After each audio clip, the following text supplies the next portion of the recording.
मैं एक भक्त हम श्रीमद् भागवतम के तीसरे स्कंद के प्रथम अध्याय के 45वें श्लोक को देख रहे हैं। देखिए, एक भक्त से बात हो रही थी और वो कह रहे थे कि ऐसा कैसे हो सकता है कि मृत्यु के समय व्यक्ति भगवान का स्मरण करे जब सारी इंद्रियां उसकी डिस्टर्ब हो जाए। अब उनसे उनको इनकी बात ठीक है, अच्छा प्रश्न है, लेकिन यही प्रश्न अर्जुन ने भी किया था, प्रयाण काले चौकथम गेयोसी नेतात्म भी। लेकिन एक बात वो ध्यान नहीं दिए कि इस जगत में व्यक्ति मरते समय इंद्रियां खराब होने के बावजूद किसी ना किसी का स्मरण जरूर करता है, तभी तो अगला देह प्राप्त हो रहा है। इसमें तो कोई कठिनाई है नहीं। और हमने भगवद गीता में क्या सुना, सदा तद्भाव भावितः। जो व्यक्ति इस जीवन में जिस भाव से भावित रहता है, भावित करता था वासित, जैसे कुछ रूम में सुगंध व्याप्त हो जाती है, ऐसे भावों से, ऐसे स्मरण से हम जो कर्म करते हैं उससे उसका संस्कार हमारे मन में बन जाता है। तो नित्य ही हमारा मन उधर उन्हीं विचारों में उलझा रहता है। जैसे आप लोग सोने का दाम क्या है जानते हैं आज? एनीवन? भावना माता जी को पता होगा। भावना माता जी पता है सोने का दाम क्या है ना? तो आप देख रहे हैं कि ये भाव आपके मन में आया ही नहीं। तुंग विद्या विल नो, यू नो। अभी सर्च करते हैं, तो जब सर्च करेंगे तो भाव मन में आएगा। यानी कि आप, ये तो निश्चित बात है कि अगर आज मरे तो सोने के बारे में नहीं सोचेंगे। अग्रीड? समझ में आ गया? सिंपल सी बात। तो अब सुबह से शाम तक एक बार हरे कृष्ण याद आया? एक बार कृष्ण याद आया कि नहीं आया सुबह से शाम तक? भाई मंगल आरती में गए, मंगल आरती में देखा भगवान को, ऑनलाइन देखे, कैसे कुछ तो स्मरण हुआ। हरे कृष्ण तो आप लोग बोले ही। तो वो तो उस वासना से, उस शुद्ध वासना से तो हमारा मन वासित होता ही जा रहा है ना। तो जिन कर्मों को हम पूरा जीवन करते जाएंगे भक्ति के, वो उसकी वजह से काफी संभावना है कि हम भगवान का ही स्मरण करेंगे। प्रैक्टिकली आप देखिए ना, सोना चांदी का स्मरण नहीं करते। मैं समझा पा रहा हूं कि जब अन्य भौतिक कर्मों को करके व्यक्ति भौतिक वासना विचार से युक्त स्वाभाविक रूप से हो ही जाता है मृत्यु के समय, तो भगवान की भक्ति करके व्यक्ति क्यों नहीं भगवान का स्मरण कर पाएगा? इसी का तो हम अभ्यास कर रहे हैं। और अगर ऐसा नहीं होता तो फिर भगवान उत्तर देते ही क्यों? तस्मात् सर्वेषु कालेषु इत्यादि इत्यादि। अगर ये बात असंभव होती कि मृत्यु के समय भगवान का स्मरण किया जा सकता है, तो ये प्रश्न अर्जुन पूछते ही क्यों? तो आप कहेंगे कि ये भागवतम में आप सब क्यों बोल रहे हैं? क्योंकि श्रीमद् भागवतम के श्रवण से भगवान के प्रति प्रेम जागृत होने लगता है। ठीक? अब जितना प्रेम जागृत होने लगेगा, उस प्रेम के अनुपात में उस व्यक्ति का स्मरण करना हमको अच्छा लगने लगेगा सहज रूप से। ये भी क्लियर? तो इस मरने की तो आप आगे छोड़िए बात, इस समय जीते जी भी आप देखेंगे अपने जीवन में कि आपको भगवान की बात बोलना सुनना अच्छा लगेगा और व्यवहार की बात बोलना भी खराब लगेगा। व्यवहार समझते हैं? मतलब रोटी पाने के लिए जो बातचीत होती है वह बोलना भी खराब लगने लग जाएगा। तो ये दिखा रहा है कि मन की धारा भगवान की ओर बहती चली जाएगी श्रीमद् भागवतम के श्रवण से, भगवान के नाम के उच्चारण से, भगवान का प्रसाद आदि ग्रहण करने से। मुख्य रूप से श्रवण कीर्तन से। क्या एकदम विज्ञान की तरह क्लियर हो रहा है? करे के तो देखिए 20, 30, 40 साल। अभी तो हमारे 40 साल भी भागवतम को पढ़ते हुए नहीं हुए हैं। 3 साल से तो पढ़ रहे हैं हम लोग, उसमें सारे लोग 3 साल से पढ़ नहीं रहे मेरे सिवा क्योंकि मैं पढ़ा रहा हूं। आप समझ रहे ना बात? तब इतना परिवर्तन देख रहे हैं। आज भी मैं वक्त से शेयर कर रहा था, कितनी मन में शांति आती जा रही है, कितनी मन में शांति आती जा रही है। ये मतलब मैं अपना गुणगान नहीं कर रहा, एक बीमार व्यक्ति कैसे उसको लाभ हो रहा है मैं उसका वर्णन कर रहा हूं। कितनी शक्तिशाली है श्रीमद् भागवतम।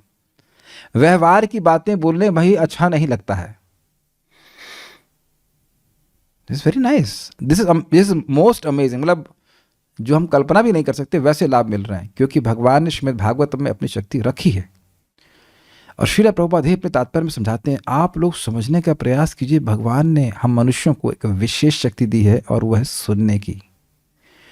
हम लोग की सुनने की शक्ति बिल्ली कुत्तों से बहुत अलग है, बहुत उन्नत है। क्या आप लोग मैं जो बोल रहा हूं उसको कैच कर पा रहे हैं कि कुत्ते बिल्ली कभी श्रीमद् भागवत नहीं सुन सकते, या सुनेंगे तो समझ कुछ नहीं सकते at least. And we can hear. और जैसे इस हियरिंग कैपेसिटी को, श्रवण सुनने की क्षमता को हम भगवान की श्रीमद् भागवत में लगाते, तुरंत भगवान हृदय में आ जाते हैं। बताइए, ये बहुत बड़े भाग्य की बात है। इसे करते रहेंगे तो निश्चित भगवान की हम लोग को प्राप्ति होगी, इसमें कोई संदेह नहीं होना चाहिए। चलिए, तो अब इतनी सारी बातें उन्हें कही। कल उन्हें कहा कि भगवान अकर्तु होते हुए भी करता है, कर्म करते हैं, और अजन्मा होते हुए जन्म लेते हैं ताकि दुष्टों का दलन हो और भक्तों को ग्रहणाय, भक्तों को आकर्षित करने के लिए, अन्य लोगों को भी आकर्षित करने के लिए। अन्यथा जो मुक्त जीव है वह भी भौतिक कर्म नहीं करता, भौतिक जन्म नहीं लेता, तो भगवान को करने का क्या प्रयोजन है। और इससे यह भी सूचित हुआ कि भगवान का जो विग्रह है वह पूरी तरह से चिन्मय है, सच्चिदानंद घन है, और साथ ही साथ भगवान के कर्म भी पूरी तरह दिव्य हैं। तो लिंक बड़ा स्पष्ट है कि ऐसे भगवान जो इतने सुंदर हैं, इतने सुंदर दिव्य स्वभाव वाले हैं, उनकी कथा को ही कहिए। ये सब है, ये इसका सार है श्लोक का कि भगवान श्री कृष्ण की कथा को कहिए। क्या श्लोक है? भगवान कृष्ण की कथा को कहिए। अब क्यों कहिए, क्या कहिए, वो सब आप यहाँ पे डिटेल में सुनेंगे। मेरे पीछे बोलिए। तस्य प्रपन्नाखिल लोकपानाम अवस्थितानाम अनुशासने स्वे। तस्य प्रपन्नाखिल लोकपानाम अवस्थितानाम अनुशासने स्वे। अर्थाय जातस्य यदुष्वजस्य वार्तां सखे कीर्तय तीर्थ कीर्तेः। अर्थाय जातस्य यदुष्वजस्य वार्तां सखे कीर्तय तीर्थ कीर्तेः। तस्य प्रपन्नाखिल लोकपानाम अवस्थितानाम अनुशासने स्वे। तस्य प्रपन्नाखिल लोकपानाम अवस्थितानाम अनुशासने स्वे। अर्थाय जातस्य यदुष्वजस्य वार्तां सखे कीर्तय तीर्थ कीर्तेः। अर्थाय जातस्य यदुष्वजस्य वार्तां सखे कीर्तय तीर्थ कीर्तेः। तस्य प्रपन्नाखिल लोकपानाम अवस्थितानाम अनुशासने स्वे।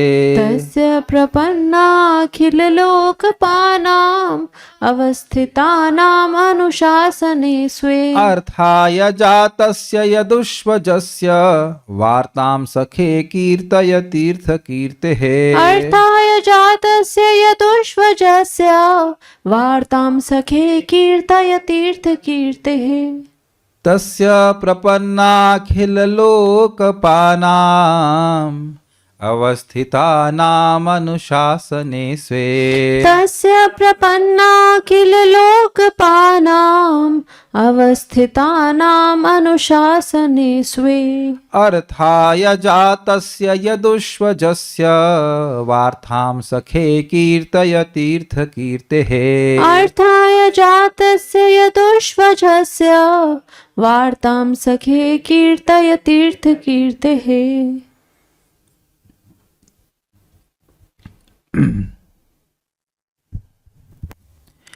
अतएव, अतएव मतलब क्योंकि भगवान ऐसे दिव्य गुणों से युक्त हैं, अतएव इसलिए हे मित्र, हे मित्र अर्थात हे मित्र उद्धव। कौन बोल रहे हैं? विदुर चाचा, चाचा जी भतीजा जी को बोल रहे हैं कि हे मित्र। This is very interesting. पहले हम पढ़ लेते हैं, फिर उसका व्याख्या करेंगे। हे मित्र, उन भगवान की महिमा का कीर्तन करो जो तीर्थ स्थानों में महिमा मंडित किए जाने के निमित्त हैं। वे अजन्मा हैं, फिर भी ब्रह्मांड के सभी भागों के शरणागत शासकों पर अपनी अहेतु की कृपा द्वारा वे प्रकट होते हैं। उन्हीं के यथार्थ वे अपने शुद्ध भक्त यदुओं के परिवार में प्रकट हुए। हाँ, तो मित्र की बात क्या रही? संबंध बड़ा अजीब से सेट हो रहा है वो चाचा, और उद्धव जी भगवान कृष्ण की उम्र के हैं और कृष्ण भगवान उनसे छोटे हैं। कृष्ण को काका या चाचा कहते हैं, चाचा विदुर जी कहते हैं, विदुर जी कहेंगे। अर्जुन के चाचा हैं तो कृष्ण के भी चाचा हैं, इज इट नॉट? अर्जुन के चाचा है ना, पांडु के भाई हैं। आपके चाचा कभी आपको मित्र कहे हैं? तो इस पे कहा गया है कि देखिए, मुझसे यानी विदुर जी से कुछ युक्त या अयुक्त, मतलब कुछ कहने योग्य या ना कहने योग्य कह दिया गया हो तो उसको आप सह लीजिए, और मित्र जैसे अपनी गुह्य बातों को दूसरे मित्र को बताता है, ऐसे सबसे अच्छी वस्तु कृष्ण कथा जो अत्यंत गोपनीय है वह मुझसे कहिए। इसलिए मित्र कहना। काफी इंटरेस्टिंग है। इसके अन्वय को देखते हैं। अन्वय, हे सखे, हे मित्र उद्धव, तस्य प्रपन्न, उनके शरण, अपने कह सकते, अपने शरणागत अखिल लोकपानाम, संपूर्ण ब्रह्मांड के समस्त शासकों। अखिल का मतलब होता है निखिल, निखिल मतलब समस्त, लोकपानाम इसका मतलब क्या मतलब हुआ? केवल भारत, केवल पृथ्वी के राजाओं की बात नहीं कर रहे हैं।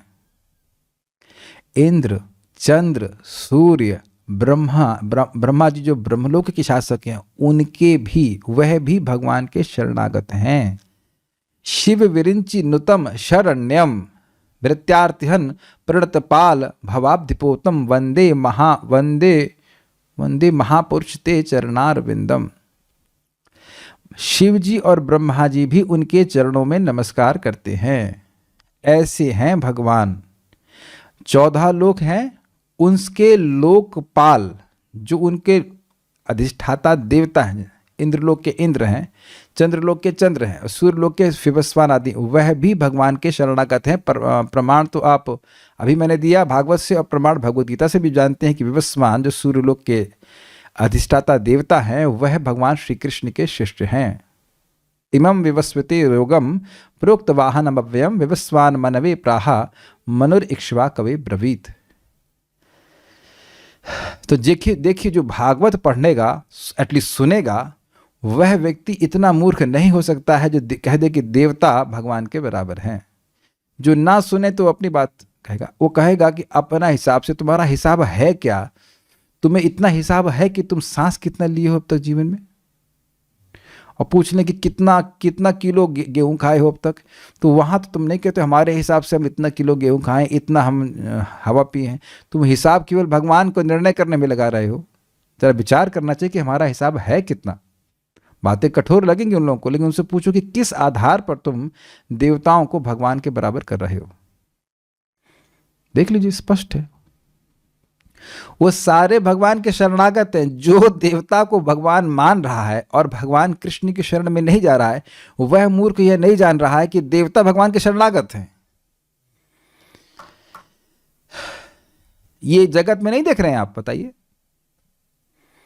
तो ऐसे अपने लोकपालों को पे जब कठिनाई आती है असुरों के द्वारा, तो उनको बचाने के लिए भगवान आते हैं। तो एक कारण क्या है कि जितने भी लोकपाल हैं, इंद्र आदि जो भी हैं, चंद्र, इंद्र, सूर्य, उन पर जब कठिनाई आती है तो भगवान उनको बचाने के लिए आते हैं। एक दूसरा, स्वे यानी अपने अनुशासने अवस्थिता नाम, जो उनके अनुशासन में अवस्थित है, अपने नियंत्रण में स्थित भक्तों के।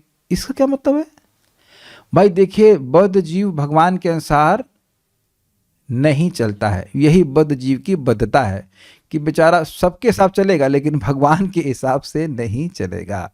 बहुत मार्क कीजिएगा, point to be noted my Lord, कि हम लोग सबके हिसाब से चलेंगे। ए बैठ जाओ उधर। तो याद है नर्सरी के दिन बोतल टांग के जाते थे तो अब देख रहे, टीचर के हिसाब से बैठेंगे, माँ के हिसाब से चलेंगे, पिता के हिसाब से चलेंगे, लेकिन भगवान के हिसाब से नहीं चलेंगे। ये बद्ध जीव की स्थिति है। तो भक्त लोगों का उत्साह होता है, भगवान हमसे क्या चाहते हैं? भगवान चाहते हैं कि आप इस्कॉन ज्वाइन करें। What is this, what is this? ये कौन है ISKCON? International society for Krishna consciousness. का क्या मतलब है? इस्कॉन को ज्वाइन करने के लिए हमें कितना पेमेंट करना पड़ता है? पूरा जीवन। है क्या लाइफ मेंबर बनने से नहीं चलेगा? जी हाँ चलेगा, पूरी लाइफ देनी पड़ेगी। क्या करना पड़ेगा लाइफ में? मन मना भव मद भक्तो मदयाजी माम नमस्कुरु माम वैश्य युक्त एवं आत्मानम मत परायण। भगवान के परायण होने का मतलब है कि आप इस्कॉन ज्वाइन किए। अब इस्कॉन ज्वाइन मतलब लाइफ मेंबर बन गए और लाइफ में वही चाय चल रही है, बीड़ी चल रही है, तो भी फायदा नहीं है। अब इस्कॉन में आप समझे नहीं कि इस्कॉन कौन है। समझ में आया? भगवान का स्मरण करना, भगवान का भक्त बनना, भगवान की पूजा करना और भगवान को नमस्कार करना, ये है भगवान का अनुशासन। और आप समझने का प्रयास कीजिए, जिससे व्यक्ति प्रेम करता है उसका अनुशासन बड़े प्रेम से मानता है। समझ में आ रहा है? You feel very happy to follow those whom you love.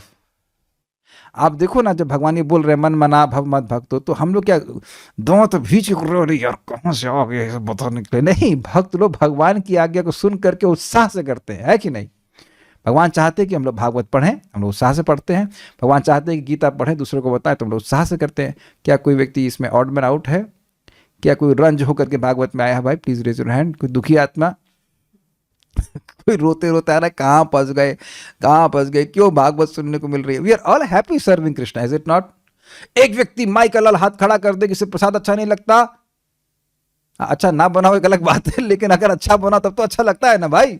तो आप कह दीजिए कि भगवान की भक्ति करना अच्छा नहीं लगता, सब अच्छा लगता है। तो भगवान के भक्त बड़ी उत्साह के संग भगवान का अनुशासन स्वीकार करते हैं। भगवान को ऐसे नहीं दांत बाहर निकाल कर नहीं करेगा, पीस जाऊंगा, खा जाऊंगा तेरे को, नहीं। भगवान भी विनम्र है। यथा इच्छा सी तथा करो, हम तुमको सारा ज्ञान दे दिए, अब तुम जो चाहे करना चाहे करो। भगवान भी बड़े डिटैच्ड हैं। बट आप प्रैक्टिकली देखिए कि भक्तों को भगवान की आज्ञा पालन करने में उत्साह होता है। तो ऐसे भक्तों के अर्थाया हितार्थ हेतु भगवान के भक्त भगवान की आज्ञा पालन करना चाहते हैं और असुर उसको करने में दिक्कत करते हैं, तो उन असुरों को डिस्टर्ब जो कर रहे हैं उनको हटाने के लिए भगवान आ जाते हैं। हमारे भक्त को आराम से श्रवण कीर्तन करें उसके लिए आते हैं। एक और बात हम सुन चुके हैं, भाई भगवान ने कहा कि मेरा श्रवण कीर्तन करो, तो ये तो भगवान ने आज्ञा दे दी। अब भगवान अगर श्रवण कीर्तन का मटेरियल ही न दें तब तो भक्त लोग सोचेंगे ना, अबे आपने कह दिया कि आपका श्रवण कीर्तन करो, तो कुछ लीला भी तो करिए जो हम श्रवण कीर्तन करें। सोचिए नर्सरी में भी आप गए और किताब ही नहीं है ABCD की, तो पढ़ेंगे क्या? सबसे पहले तो किताब भरी जाती है। याद आ रहे वो सुनहरे दिन, आपके golden period of your life, जब आप 5 किलो का बस्ता लेकर के स्कूल जाते थे। What a suffering, is it not?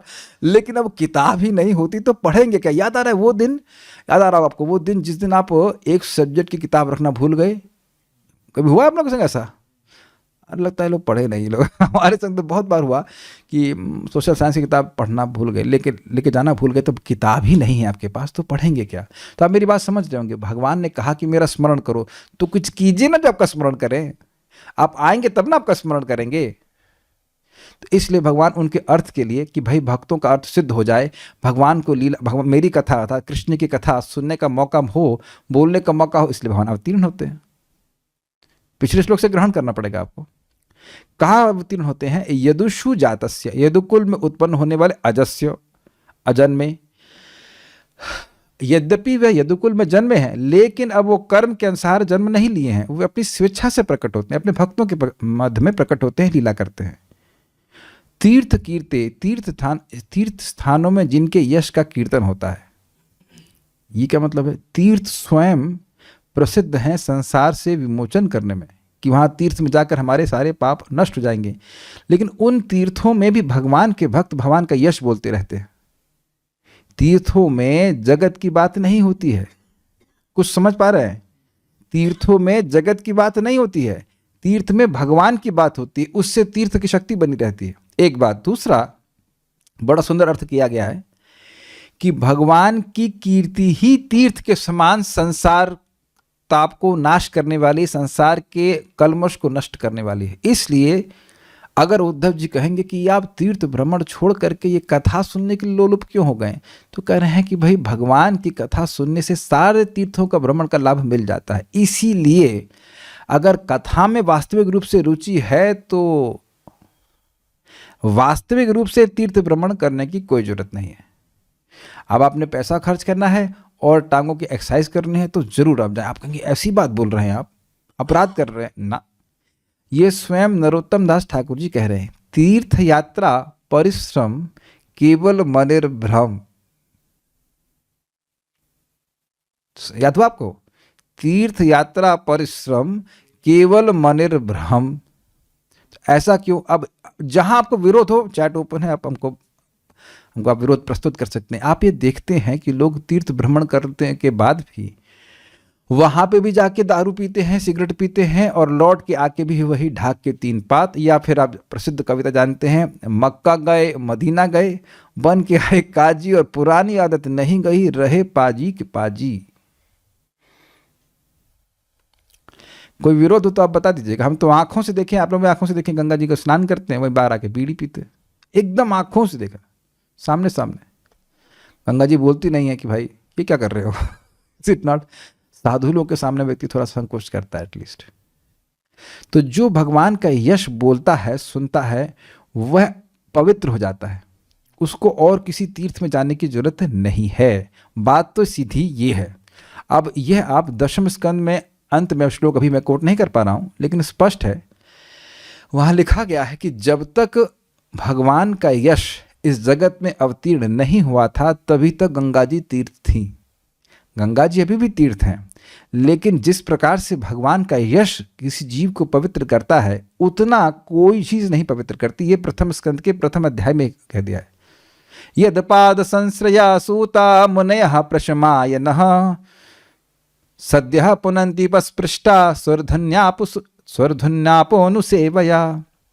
जिन भगवान विष्णु के, कृष्ण के चरण कमलों की आश्रय लेकर साधुजन प्रशमायन, शांति के घर बन जाते हैं, ऐसे बन जाते हैं कि उनका स्पर्श करने मात्र से, उनको देखने मात्र से व्यक्ति तुरंत पवित्र हो जाता है। परंतु गंगा जी का बहुत लंबे समय तक सेवन करने से पवित्र होता है।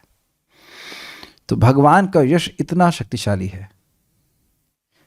ये व्यक्ति समझ ले कि हम लोग भक्ति में केवल अपने चित्त को पवित्र करने का प्रयास कर सकते हैं, उसके बाद भगवान का प्राकट्य भगवान की इच्छा से हो जाएगा। तो सबसे ज़्यादा प्यूरिफिकेशन हृदय का होता है श्रवण के द्वारा। ये मेरा मत नहीं है, ये आपके सामने है और आगे भी आप सुनते चले जाएंगे। सबसे ज़्यादा भगवान के प्रति प्रेम होता है श्रवण के द्वारा। श्रवण कीर्तन के द्वारा सबसे अधिक भक्ति में प्रगति होती है। महाप्रभु ने सनातन गोस्वामी को समझाया था जब वो शरीर छोड़ना चाह रहे थे, आत्महत्या करना चाह रहे थे, कि देखिए भगवान शरीर छोड़ने से नहीं मिलते, श्रवण कीर्तन करने से मिलते हैं। ये भगवान चैतन्य महाप्रभु स्वयं कह रहे हैं कि श्रवण कीर्तन करने से भगवान मिलते हैं। मतलब भगवान का प्रेम मिलता है, प्रेम मिले तो भगवान मिले। तो ऐसे तीर्थ कीर्ति भगवान कृष्ण की वार्ताम कीर्तयः, पवित्र कारिणी कथाओं को आप कीर्तन कीजिए, बोलिए। तो ये जो आपने सुना है ना, कीर्तनिया सदाहरि, तो कीर्तन का मतलब होता है वर्णन करना। जैसे मैं बोल रहा हूं तो यह भी कीर्तन है। जैसे तत्व का कीर्तन यानी लीला कीर्तन, गुण कीर्तन, रूप कीर्तन, नाम कीर्तन। तो नाम कीर्तन सर्वश्रेष्ठ है, लेकिन और अन्य कीर्तन भी भगवान के संपर्क को प्रदान करने वाले हैं। इस प्रकार से व्यक्ति कीर्तन करता हुआ चले अपने जीवन में, तो वह भगवान को प्रेम को प्राप्त करेगा। तो वह सुनना चाहते हैं। तस्य प्रपन्नाखिल लोक पानम, वे भगवान जो अपने शरणागत सभी लोकपालों के लिए अवस्थितानाम अनुशासने से, और अपने अनुशासन में रहने वाले भक्तों के अर्थ के लिए जो भी उनका प्रयोजन, उसके लिए जातस्य जन्म लेते हैं। कहाँ? यदुषु, यदुकुल में। यद्यपि अजस्य, वह अजन्मा है, तो उनकी वार्ताम सखे कीर्तय तीर्थ कीर्ति, उन तीर्थ कीर्ति भगवान श्री कृष्ण की वार्ता को, हे मित्र, अरे यार सुना, अगर से कहे अरे यार सुनाओ उसको, मतलब अरे सखे, हे सखे सुनाओ। सखा कह देने मात्र से संकोच का निवारण कर रहे हैं कि आप तो हमारे चाचा हैं, ये लीला कहेंगे ये नहीं कह सकते, आपके सामने ये लीला तो हम नहीं कह सकते। तो सखे के द्वारा जब सखा कह दिया तो उन्होंने उस संकोच का निवारण कर दिया कि आपके मन में जो भी लीला भगवान कृष्ण की है वह आप निसंकोच कहें। श्रीधरी विदुर जी ने कहा, इसलिए हे मित्र उद्धव, इस तरह की अचिंत माया के द्वारा विनोद करने वाले, विनोद मतलब लीला करने वाले, अचिंत माया मतलब योग माया के द्वारा लीला करने वाले चिदानंद घन रूपों से युक्त, दिव्य युक्त रूपों से युक्त भगवान के जन्म और कर्मों की कथा आप मुझे सुनाएं। देखिए शिला चक्रवर्ती पाद और श्रीधर स्वामी की टीका ऑलमोस्ट सेम थी, तो मैंने दोनों को मिलाकर यहाँ पे प्रस्तुत किया है। थोड़ा सा बढ़ गई है, लेकिन हल्का सा 1-2 पॉइंट चक्रवर्ती पाद ने एक्स्ट्रा लिए हैं, तो उसको मैंने मिला दिया। उन श्री भगवान के शरण में ही सब लोकपाल रहते हैं। मान लो कोई पूछे कि किसकी कथा करें, तो कहते हैं उन भगवान की कथा कीजिए जिनकी शरण में सब लोकपाल रहते हैं, यानी ब्रह्मा जी भी रहते हैं। यानी ब्रह्मा जी की कथा नहीं, शिव जी भी रहते हैं, ब्रह्मा जी भी रहते हैं, तो भगवान कृष्ण की कथा कीजिए। उन सभी लोकपालों का तथा अपने दूसरे भक्तों का कल्याण करने के लिए ही श्री भगवान यदुवंश में जन्म ग्रहण किए। दूसरे भक्त जो लोकपाल ना भी हों लेकिन भगवान के अनुशासन में रहते हैं, भगवान के अनुसार अपना जीवन चलाते, उनके लिए भगवान अवतरित होते हैं। तीर्थ अर्थात संसार तारिणी। तीर्थ मतलब जिसके प्रति व्यक्ति की बहुत आदर बुद्धि है कि हम वहाँ जाएंगे तो हमारे सारे पाप नष्ट हो जाएंगे, या हम बहुत पवित्र हो जाएंगे, या हमको बहुत पुण्य मिलेगा। यही बुद्धि लेकर के सब लोग तीर्थ भ्रमण किए हैं कि नहीं किए आज तक? श्रीमद् भागवतम श्रवण किए हों या ना किए हों, लेकिन आप सभी लोग तीर्थ भ्रमण पहले किए थे कि नहीं किए थे? तो किस बुद्धि से किए थे? डिस्को जाएंगे, सबके मन में बुद्धि थी ना, ये तो था ना अपने मन में कि भाई ये पवित्र स्थान है, वहां जाके हमारे पाप नाश होंगे, या ये बात पता नहीं थी? It is natural, is it ना, नॉर्मल है ये। तो उसी तरह से भगवान की कीर्ति संसार तारणी है। जो भगवान के बारे में सुनता है वो घर बैठे बैठे ही संसार से मुक्त हो जाता है। इसीलिए तो महाप्रभु ने कहा, स्थाने स्थिता श्रुतिगताम तनुवांग मनोभीर यो प्रायशो ये प्रायशो जित जितोप्यसित स्त्रीलोक्याम। जो व्यक्ति अपने ही घर में रहकर, अपने स्थान में रहकर वह भगवान के बारे में सुनता है तो वह व्यक्ति वहीं भगवान को जीत लेता है, अर्थात भगवान के प्रेम से पूरित हो जाता है। ये क्षमता तीर्थों में नहीं है, ये चीज है। अर्थात उनकी कीर्ति ही पवित्र बना देने वाली है। उनकी ही कथा मुझे आप सुनाएं। मैंने प्रायः सभी तीर्थों में स्नान किया है। ओह हरे कृष्णा, आइए आइए।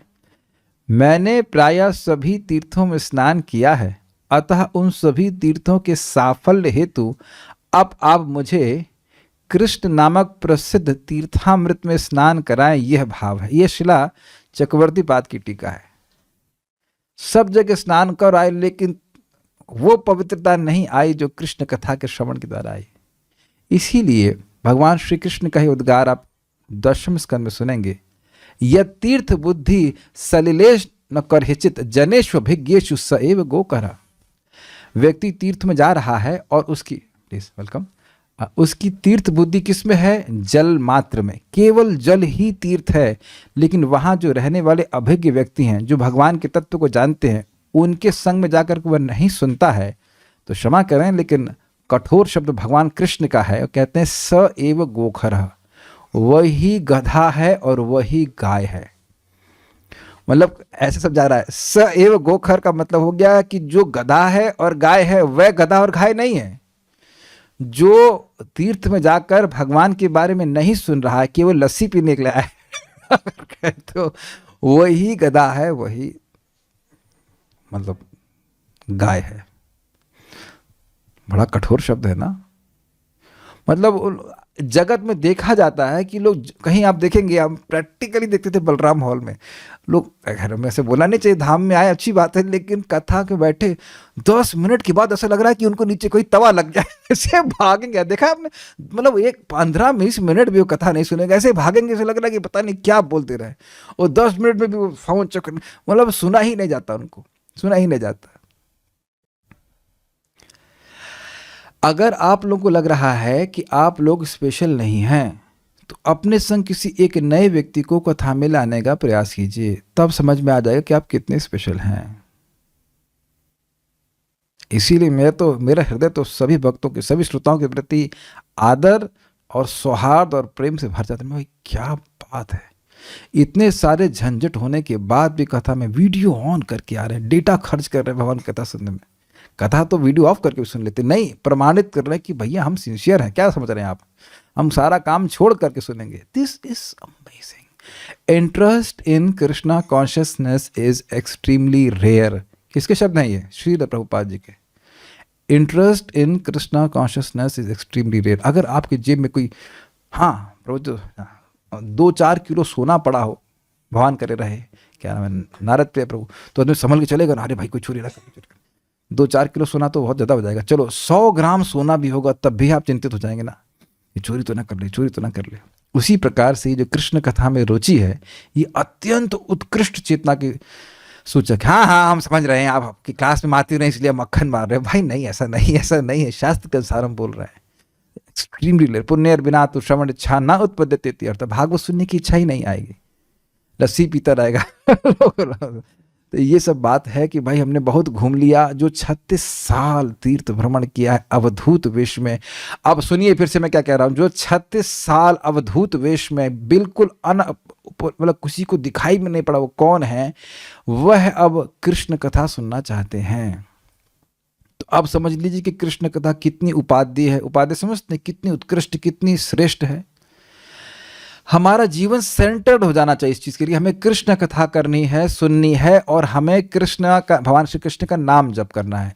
उसके लिए ही गृहस्थ है, उसी के लिए वानप्रस्थ है या जो कुछ भी है, बाकी नहीं तो सब व्यर्थ है। जैसे प्राण निकाल लीजिए शरीर से और बस आप चलो काम करो।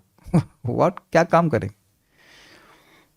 कितना आप, कितनी बड़ी शिक्षा प्राप्त हो रही ना। महाभागवत हैं, well, इसीलिए ऐसा कर भी रहे हैं, महाभागवत है, और 36 साल घूमने के बाद आप कथा ही सुनना चाहते हैं। ये कह सकते हैं कि उन्हें कथा सुनाने वाला मिला भी नहीं, ये बात भी है, ये बात भी है।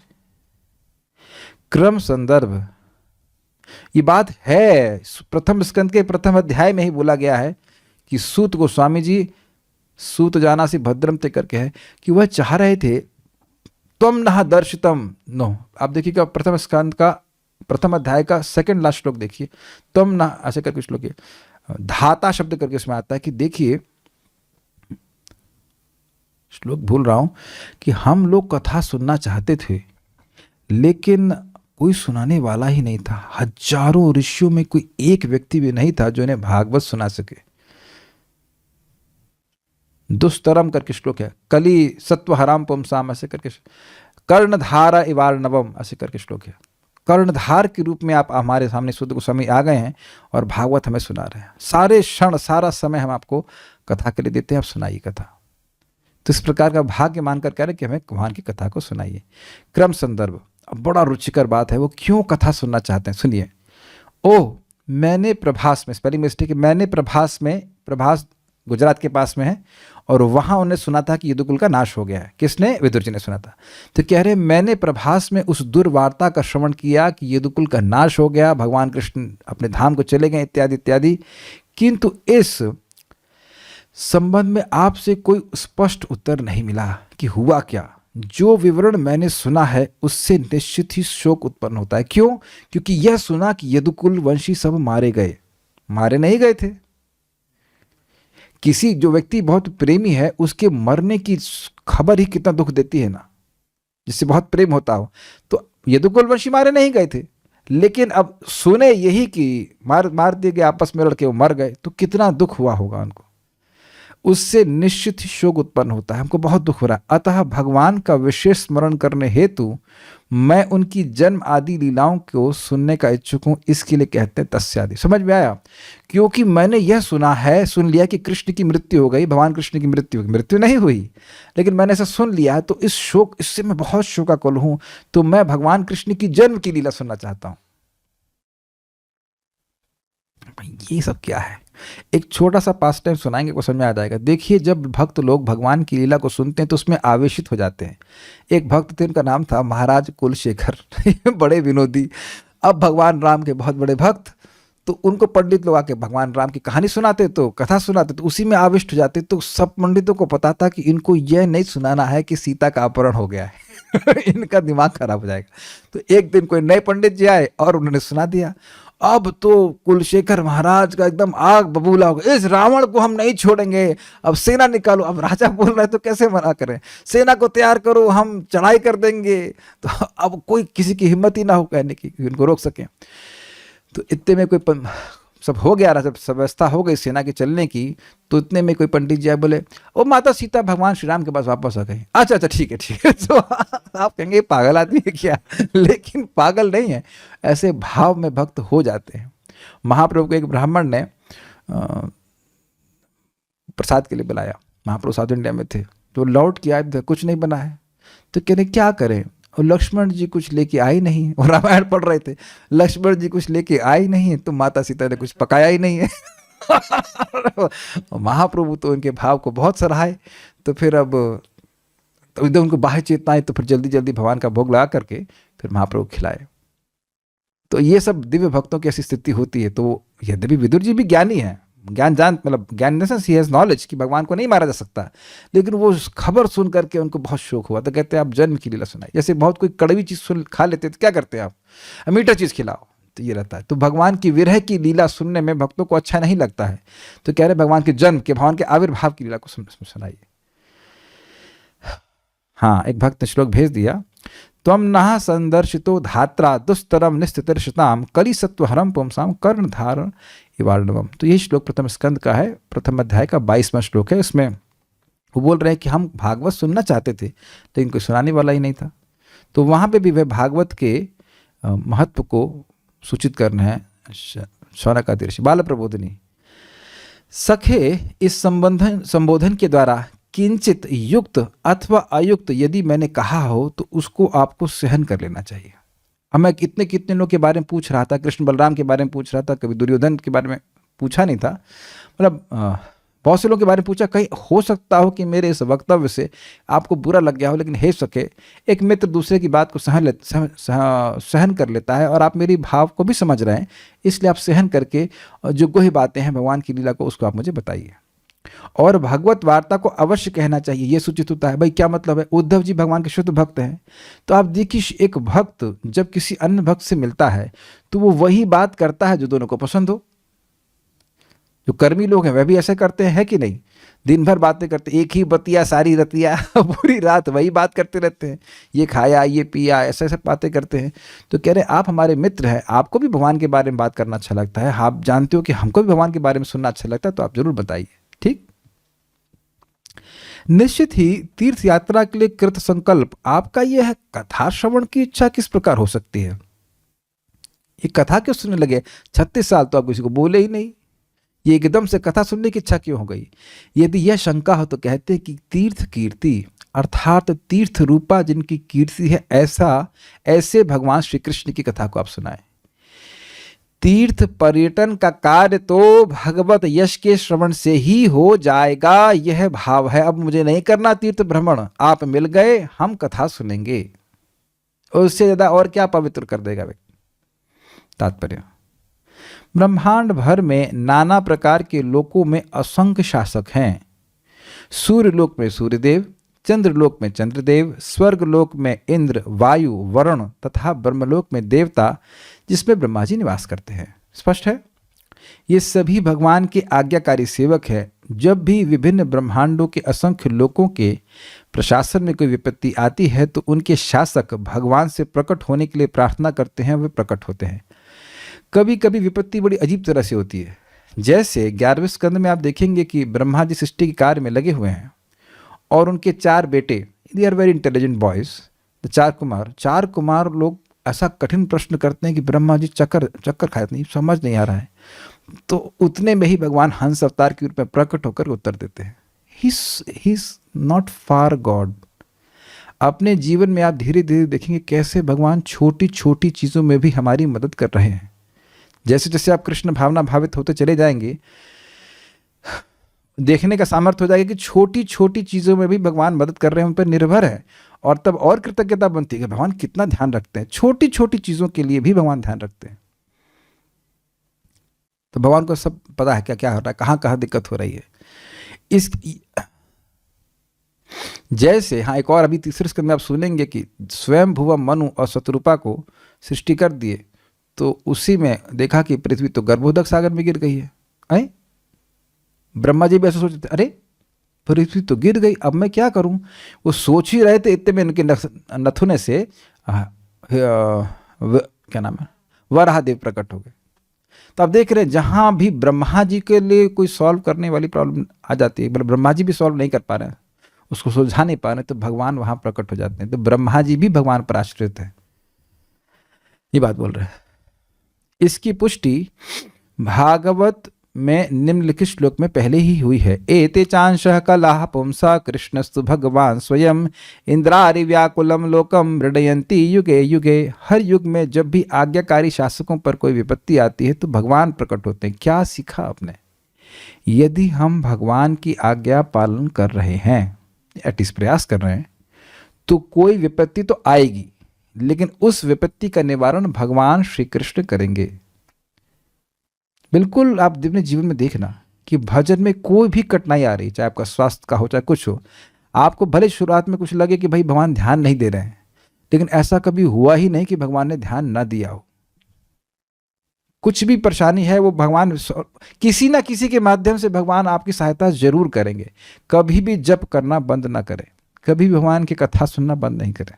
यही महाराज समझा रहे थे, परम पूज्य वृंदावन चंद महाराज की इस जगत का स्वरूप ही है कि किसी के संग कभी भी कुछ भी हो सकता है, लेकिन जो व्यक्ति नियमित रूप से भगवान के बारे में सुनता रहेगा, उसका भगवान पे विश्वास, उसका धैर्य कभी नहीं छूटेगा, और बाद में आप देखेंगे सब कुछ ठीक हो गया, एवरीथिंग इज ओके। क्या मेरे ही जीवन में ऐसा अनुभव हो रहा है या आप लोग भी ऐसा अनुभव करते हैं? वैसे ही बोली जा रहे हैं, बस किसी कुछ लग ही नहीं रहा है। और अपने जीवन में ऐसी कुछ समस्या में फंस जाएं जिसका कोई सोल्यूशन नहीं है, तो सोल्यूशन मतलब आप छोड़ दीजिए। सोल्यूशन अब आपके पास नहीं है तो अब चिंता छोड़ दीजिए। आप ये सोचिए कि जब कैसे अच्छा होगा। आप जीवन में देखेंगे ऐसी समस्या आ जाएंगी जब आपके पास कोई सोल्यूशन होगा भी ना, आपके पास, ना पिताजी के पास, ना मम्मी के पास, किसी के पास नहीं। अब उसे भगवान पे छोड़ दीजिए, वो अपने हिसाब से सॉल्व करेंगे, क्योंकि चिंता करने से प्रॉब्लम सॉल्व होती भी नहीं है। अग्री? यस। वे अपने शुद्ध अनन्य भक्तों के लिए ही प्रकट होते हैं। मतलब यह क्यों बोल रहे हैं? अच्छा हाँ भैया, बड़े बड़े लोगों को ध्यान रखते हैं, बड़े बड़े होते हैं ना, कहीं कहीं बड़े बड़े डोनर को पूछते हैं, और जो बेचारे गरीब लोग ध्यान ही नहीं देते। हाँ, तो ब्रह्मा जी को पूछने वाले हैं, इंद्र को पूछने वाले हैं, हमारे को कहाँ पूछने वाले? नहीं, अनन्य भक्त तो कोई भी हो सकता है ना, कोई भी हुआ है ना। सुना मैंने क्या बोला? कोई भी हुआ है कि नहीं हुआ है? ध्रुव महाराज बच्चे थे और माता कुंती स्त्री हैं, कोई भी शुद्ध भक्त हो सकता है कि ना, उसके लिए भगवान प्रकट होंगे। हाथी, गजेंद्र भी तो, उनके लिए भी तो प्रकट हुए। फिर कोई भी भक्त हो सकता है। अजामिल तो अनन्य भक्ति कर भी नहीं रहा था, उसको तो यह भी पता नहीं था कि वो भक्ति कर रहा है। जिसको यह भी नहीं पता है कि भक्ति कर रहा है, उसको तो भगवान बचाने के लिए अपने दूत भेज रहे हैं, और जो जानबूझ के कर रहे हैं उनका तो कहना ही क्या मृत्यु। शरणागत शासक तथा शुद्ध भक्त गण सदैव भगवान के कठोर नियंत्रण में रहते हैं। भगवान एकदम टाइट किए रहते हैं, हिलना मत, हिला तो बस त्रिशूल भोग दूंगा। क्या ऐसा नहीं? कठोर नियंत्रण का मतलब है भगवान की बात को एकदम स्वेच्छा से, बड़ी प्रेम से उसमें पालन करते हैं। वह उसे इधर उधर नहीं जाते, और वे कभी भी भगवान की इच्छाओं का उल्लंघन नहीं करते, इसलिए भगवान सदैव उनका ध्यान रखते हैं। और यही तो हमने सुना था, पोषणम तद अनुग्रह। इस भागवत के 10 टॉपिक्स में से एक टॉपिक क्या है? पोषण। पोषण का क्या मतलब है? भगवान के भक्तों पर भगवान का विशेष अनुग्रह। जो सदा ही भगवान की आज्ञा के अनुसार चलते हैं, उनसे कभी कोई गलती भी हो जाए तब भी भगवान उनका पालन करते हैं। आप देख लीजिए, इंद्र से कितनी बड़ी गलती हुई, ब्रजवासियों को मारने का प्रयास किए, फिर भी भगवान उनको अब नहीं बोले भाई तू बढ़, नेक्स्ट इंद्र बिठाओ इसको, हड़ा, बहुत बदतमीज आदमी है, हमारे ब्रजवासियों को डिस्टर्ब कर रहा है, तुम ही प्रार्थना किए थे ना हमें, हमको बुलाने के लिए, शर्म नहीं आती ऐसा कार्य करते हो? भगवान कुछ क्रोधित भी नहीं हुए, कुछ क्रोधित नहीं हुए। गिरिराज, सॉरी मिस्टेक हो गई, लेफ्ट से गिरिराज जी को उठा लिए और सारे भक्त उनको देख रहे हैं। Krishna is really funny. कितनी गंभीर बात है ना, इतने लोग मर जाते क्या होता है, लेकिन भगवान उसको चेंज कर दिए, मूड ही पूरा चेंज कर दिया। सब वहाँ फेस्टिवल हो रहा है, पर्वत के नीचे फेस्टिवल करा रहे हैं कृष्ण। ध्यान रखते हैं, तीर्थाटन का उद्देश्य भगवान का निरंतर स्मरण करना है, इसलिए भगवान तीर्थ कीर्ति कहलाते हैं। तीर्थ स्थान की यात्रा करने का उद्देश्य भगवान की महिमा के गायन का अवसर प्राप्त करना है। घर में तो बहुत सारी बातें करनी पड़ती हैं, कम से कम तीर्थ भ्रमण के लिए आते हैं, वृंदावन आते हैं तो भगवान की मंगल आरती जाएं, जप करें, कीर्तन करें, भगवान के बारे में अधिक अधिक सुने, यही प्रयोजन है। आप देखेंगे कि प्राय आजकल तीर्थ में कथा नहीं मिलती है, और अगर कहीं कथा चल भी रही होती है तो वो म्यूजिकल कथा होती है।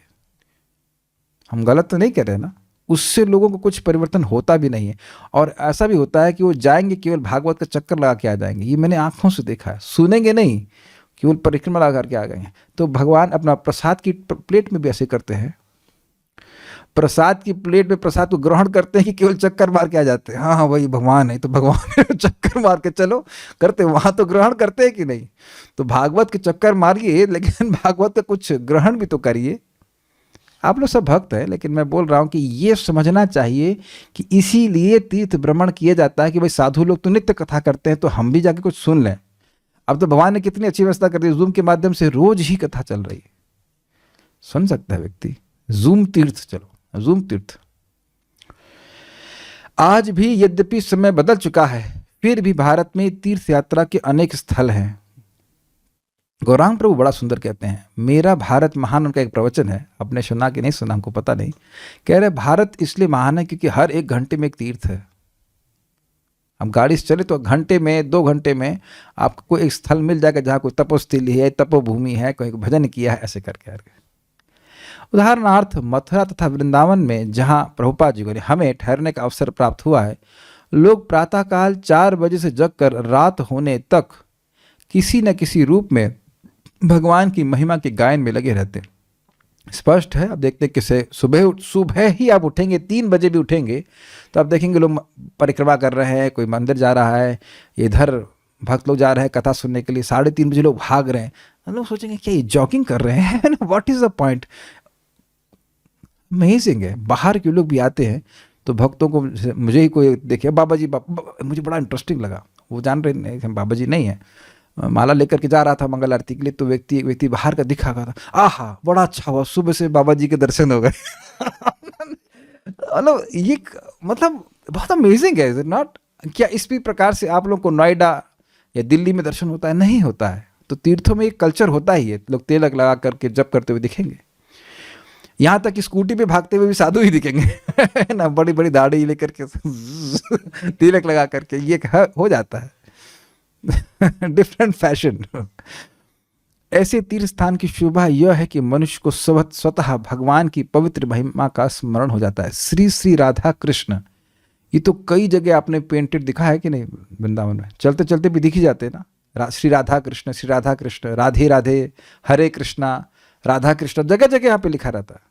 ऐसा तो दिल्ली में कहीं मेरे ख्याल से ऑल ड्यू रेस्पेक्ट नहीं लिखा रहता ना। हाँ, उनका नाम, यश, गुण, रूप, लीलाएं तथा साज सामग्री भगवान से अभिन्न हैं। अतएव भगवान की महिमा के कीर्तन से भगवान की साकारता का आवाहन होता है, अर्थात भगवान का प्रत्यक्षता अनुभव होता है। पर्सनली कृष्ण इज प्रेजेंट, ये कहने का अर्थ है। किसी भी समय या कहीं भी शुद्ध भक्तगण मिलकर भगवान की महिमा का कीर्तन करते हैं तो निस्संदेह भगवान आकर उपस्थित होते हैं। भगवान ने स्वयं कहा है कि जहां उनके शुद्ध भक्त उनकी महिमाओं का गायन करते हैं वहां वे सदैव निवास करते हैं। देखिए अब इसका मतलब क्या है? भगवान तो हर जगह पहले से ही रहते हैं, लेकिन जहां भगवान के बारे में बोला जाता है वहां भगवान व्यक्तिगत रूप से रहते हैं, बड़ी प्रसन्नता से रहते हैं। इसीलिए हर बार अगर आप अनुभव करें, कथा के बाद मन एकदम हल्का हो जाता है। आज मैं बहुत स्ट्रांगली इस पे सोच रहा था कि पूरे विश्व में सारे भौतिक संसाधनों के द्वारा भी जो भौतिक परेशानी है, शोक, मोह और भय, उसका निवारण नहीं हो सकता। मैं समझा पा रहा हूं मैंने क्या कहा? इसके अलावा तो कुछ नहीं है ना परेशानी। शोक है, मोह है और भय है, भूतकाल, वर्तमान और भविष्य, और इनका निवारण किसी भौतिक दवा से नहीं हो सकता। और आप जानते हैं श्रीमद् भागवत में मतलब शोक, मोह, भय। अब एक प्रश्न है, शुद्ध भक्त का मतलब क्या है? इसके लिए हम क्या बताएं? अन्य अभिलाषिता शून्यम, जो शुद्ध भक्ति करता है उसे शुद्ध भक्त कहते हैं। शराबी का मतलब क्या है? जो शराब पीता है उसे शराबी कहते हैं। कबाबी का मतलब जो कबाब खाता है। तो शुद्ध भक्त क्या? जो शुद्ध भक्ति करता है। शुद्ध भक्ति का मतलब क्या है? भगवान को प्रसन्न करने के लिए, न स्वर्ग जाने के लिए, न मोक्ष प्राप्त करने के लिए, भगवान की भक्ति को प्राप्त करने के लिए जो भक्ति करता है उसे शुद्ध भक्त कहते हैं। शुद्ध भक्त का मतलब केवल ये नहीं है कि जो परमहंस अवस्था को प्राप्त हो गया। नियोफाइट भक्त भी शुद्ध भक्त हो सकता है। जो व्यक्ति भक्ति में प्रारंभ से पहले दिन से ही, यद्यपि उसके हृदय में अनर्थ है, वह भगवान की भक्ति को प्राप्त करना चाहता है, तो वह शुद्ध भक्त है क्योंकि उसकी एस्पिरेशन शुद्ध है। It's very simple. Is it okay? आप लोग क्या स्वर्ग के राजा बनना चाहते हैं या मोक्ष चाहते हो? शायद ना वही टंगना चाहते हैं अणु के रूप में। नहीं, सब हमारे कौन से हृदय पूरी तरह पवित्र हो गए, लेकिन हम सब लोग चाहते हैं कि भगवान के हम सेवक हैं, भगवान के धाम में जाकर के भगवान की सेवा मिल जाए। इसी को शुद्ध भक्त कहते हैं। Is it not simple? कुछ आपका अलग मत हो तो प्रश्न कर सकते हैं। तो भगवान की कृपा से आज ये अध्याय पूर्ण हुआ। कुछ प्रश्न करें। जब यादव कुल का विनाश हो गया था तो कलयुग में यदुवंश रहते हैं, तो ये कैसे उजागर हुआ? अच्छा प्रश्न नहीं है, छोड़ देना। तो अब भगवान की कृपा रही तो आज हम लोग तीसरे स्कंद के प्रथम अध्याय को सुन लिए, और अगला अध्याय क्या है वो मैं भी नहीं जान रहा हूँ। क्या अगला अध्याय भाई देख लेंगे। Remembrance of Lord Krishna. तो उद्धव जी जो मैं बहुत पहले पढ़ा उसके अनुसार सार में सारांश भगवान की लीलाओं का वर्णन करेंगे, जन्मादि लीलाओं का। और तो देखते हैं इसमें क्या होगा। I am super excited for that. कल हम लोग कल या दो दिन तो इसका रिवीजन चलेगा, उसके बाद हम लोग दूसरे अध्याय को पढ़ेंगे। मेरा निवेदन है भक्तों से कि अपने जीवन को सेट कीजिए। देखिए हमें बहुत संदेह है कि खुद से लोग भागवतम पढ़ेंगे, चाहे आप श्रीमद् भागवतम के 4 सेट भी घर में रख लीजिए चारों में से एक भी नहीं पढ़, मतलब बहुत संदेह है। मैं ये नहीं कह रहा कि मत रखिए, लेकिन पढ़ने की संभावना कम है। देखिए श्रील प्रभुपाद जी कह रहे हैं कि हीरिंग तो युद्ध क्षेत्र में भी की जा सकती है और करी गई है। भगवान, बड़ी इंटरेस्टिंग बात है, मैं कुछ मेरे मन में विचार है, आप बता देना। भगवान ने अर्जुन के सामने किताब नहीं रखी, उनको बोला। ये नहीं बोले अच्छा अर्जुन तुम शोक में, ये लो भगवत गीता रखो खुद पढ़ लो। अर्जुन जैसे महान भक्त को भी सुनाने वाला कोई व्यक्ति होना चाहिए था। धृतराष्ट्र तो पूरे विश्व के राजा थे, वो तो बेचारे अंधे थे लेकिन पढ़ नहीं पाते, लेकिन फिर भी उनको भी सुनाने के लिए कोई व्यक्ति था। वैदिक ज्ञान श्रवण कीर्तन पे ही आधारित होता है। मैं एक छोटी सी कहानी बोलकर रुक जाऊंगा, समय तो हो गया। मैंने कहाँ सुनी मैं भूल रहा हूँ, प्रभुपाद से सुनी तो किससे मैं बिल्कुल याद नहीं आ रहा, लेकिन एक ब्राह्मण थे और वह अपने शिष्यों को कथा सुनाते थे, मतलब शिक्षा दिया करते थे। तो अब उनकी एक ब्राह्मणी पत्नी थी और पहले स्त्रियां पढ़ती नहीं थी, तो अब ऐसे फॉर्मली नहीं पढ़ती थी लेकिन सुनती तो थी। तो सुनते सुनते वो इतनी पारंगत हो गई कि एक बार गुरुजी नहीं थे और शिष्य कुछ गलत उच्चारण कर रहे थे या कुछ गलत बोल रहे थे, तो उनको सिखा दी कि तुम ये गलत बोल रहे हो, उसको ऐसे बोला जाता है। और आप ये भी देखते हैं कि बहुत से लोग ऐसे होते हैं जिनको पढ़ना नहीं आता लेकिन बोलना आता है, समझना आता है भाषा। जैसे मैं भी बंगाली पढ़ नहीं पाता लेकिन बोलेंगे तो मैं समझ जाऊंगा। Is it not amazing? तो इस सुनने का एक बड़ा प्रभाव होता है कि व्यक्ति भगवान, सुनने का मतलब है कि ज्ञान को ग्रहण कर लेना। तो अगर नहीं पढ़ पा रहे हैं, हम देख ही रहे हैं कि नहीं पढ़ पा रहे हैं, अरे किसी की बात नहीं कर रहे, मैं इन्हीं की बात कर रहे हैं, तो मेरे साथ में रहते हैं, हमको मना तो नहीं करते, लेकिन स्वाभाविक सी बात है, घर में बहुत से काम होते हैं, मैं दोष नहीं देख रहा हूँ। घर में हम देख ही रहे बहुत सारे काम होते हैं, तो आपको मान लो पढ़ने का अवकाश नहीं है लेकिन सुनने का अवकाश है, और मैं देख रहा हूँ सुनने की रुचि है, तो आते हैं यहाँ पे। आप सभी लोग अपने जीवन को ऐसे सेट करने का प्रयास करें कि सुनने का मौका मिले। That would be very nice. पढ़ सके बहुत अच्छी बात है, लेकिन सुन रहे हैं तो एक न एक बात आपको जरूर समझ में आ जाएगी और वह आपको अगले दिन जाप के लिए प्रेरित करेगी और स्वयं भक्ति में बढ़ाती रहेगी।